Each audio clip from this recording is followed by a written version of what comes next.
السلام علیکم رحمۃ اللہ وبرکاتہ۔ چند دن پہلے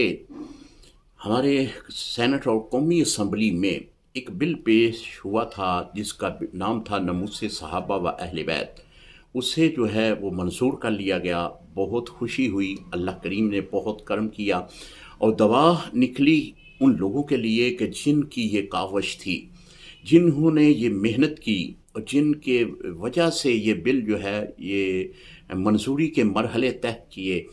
ان سب کے لیے اللہ رب العزت سے دعا ہے کہ اللہ تعالیٰ ان کی عمر میں عمل میں برکتیں عطا فرمائے، کیونکہ یہ بل جو ہے یہ پاکستان کا بل ہے، یہ بل جو ہے یہ صحابہ کی عزت کا بل ہے، یہ بل جو ہے یہ اہل بیت سے محبت کا بل ہے، اور یہ پاس ہو جانا پاکستان کے لیے بہت بڑی خوشخبری ہے، کیونکہ وہ صحابہ جو حضور علیہ الصلاۃ والسلام کے دین کے محافظ تھے، وہ صحابہ جو حضور علیہ الصلاۃ والسلام کے سپہ سالار تھے، وہ صحابہ جو حضور علیہ الصلاۃ والسلام کے فوج بھی اور غلام بھی تھے، وہ صحابہ کرام کہ جنہوں نے اپنا من دن حضور کے لیے قربان کر دیا، وہ صحابہ کرام کہ جنہوں نے دن رات حضور سے وفائیں کیں،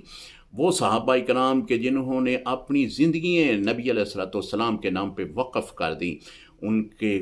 عزت کے لیے یہ بل جو ہے وہ پاس ہوا ہے، اور اللہ کریم جو ہے اس پاکستان میں صحابہ کی عظمت کو اسی طرح قائم و دائم رکھے۔ اللہ کریم یہ بل پاس کرانے والوں کو، بل کے ساتھ جو بھی معاون حضرات ہیں، اللہ ان سب پہ کرم فرمائے انشاءاللہ۔ اب صحابہ کرام کے خلاف جو بونکنے والی زبانیں تھیں وہ ضرور خاموش ہو جائیں گی، کیونکہ جب قانون سخت ہو جائے تو پھر اس طرح کے لوگ جو ہیں وہ اپنی زبانوں کو تالا لگا لیتے ہیں۔ اللہ ہمیں صحابہ کی غلامی میں جو ہے وہ موت دے۔ السلام علیکم ورحمۃ اللہ وبرکاتہ۔